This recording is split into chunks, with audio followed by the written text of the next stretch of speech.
السلام عليكم ورحمة الله وبركاته. أهلا بكم في قناتكم أخبار الدنيا. أتمنى أن تكونوا في تمام الصحة والعافية إن شاء الله. سنستعرض معكم اليوم الحديد، سعر الحديد ليوم 18/2/2017 وإليكم الأسعار.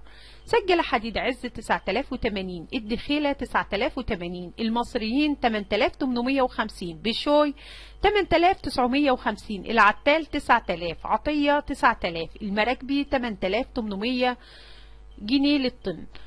أما عن حديد المعادي 8550، بيانكو 8700، العشري 8800، اكتوبر 9050، الجرحي 9050، اركو 8850، قوته 8600، سرحان 8700، الجيوشي 8800، مصر ستايل 8800.